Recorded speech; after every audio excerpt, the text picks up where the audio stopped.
Heart অ্যাটাকের পর প্রথমেই যা করবেন সেটা নিয়ে কিন্তু বিস্তারিত আলাপ করেছি। প্রথম লেসন ছিল অ্যাসপিরিন কি দিয়ে খেতে হবে, একটা না 5টা, ঠিক আছে, 75 মিলিগ্রামের। এরপর কি করবেন আজকে সেটা নিয়ে কথা বলবো।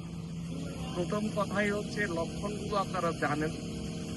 বাঁ দিকে বুকে ব্যথা, মনে হবে যে একটা হাতি বসে আছে, ব্যথাটা বাঁ দিকে যাবে, এখানে অবশ অবশ লাগবে, এদিকেও যেতে পারে। মহিলাদের ক্ষেত্রে কোনো কিছু নাও হতে পারে লক্ষণ, ডায়াবেটিকদের ক্ষেত্রে কোনো লক্ষণ নাও থাকতে পারে। মনে হবে যে বাঁ দিকটা ভালো লাগছে না। যদি আপনার উচ্চ রক্তচাপ, ডায়াবেটিস, হাই কোলেস্ট্রল থাকে বয়স 40-এর উপর, এটা একটা বড় সিগন্যাল যে ব্যথা হচ্ছে। জেনারেলি রাতে এটা হয়। তাহলে প্রথম ডিসিশনটা গেল। এরপর কি করবেন? রিল্যাক্স। আপনি যদি ভেবে থাকেন হ্যাঁ এটা ইগনোর করা যাবে না, এই লক্ষণটাকে, জানালাটা খুলে দিন, নিঃশ্বাস নেবার জন্য চেষ্টা করুন, আপনার পরিবারের কাউকে ইমিডিয়েটলি জানান যে আপনার এরকম লক্ষণ হচ্ছে, এবং যদি পশ্চিম বিশ্বে থাকেন বা যেই দেশেই থাকেন সেখানকার ইমার্জেন্সি লাইনে অ্যাম্বুলেন্সের জন্য কল দিন।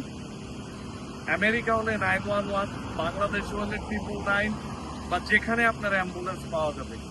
এরপর আপনার বাসার মূল দরজাটা খুলে দিন, যেন আপনার আত্মীয় স্বজন যারা আসবে বা পুলিশ বা যারা হেল্প করতে আসবে তারা যেন প্রতিবন্ধকতা না পায়।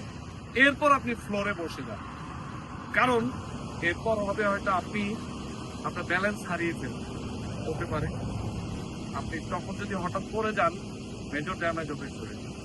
ফ্লোরে বসুন, রিল্যাক্স, অ্যাম্বুলেন্স বা ডাক্তার বা আপনার পরিবার আসুক, তারা বাকিটা করবে। আশা করছি বুঝতে পেরেছেন। কিন্তু ভেরি ইম্পর্টেন্ট, এই মুহূর্তে কিছু খাবেন না, কারণ আপনাকে হাসপাতালে নেওয়া হবে, তখন কিন্তু তারা আপনাকে না খেয়ে রাখবে, সেটা আপনার জন্য দরকার। ভালো থাকুন, ভালো লাগলে শেয়ার করুন। ডাক্তার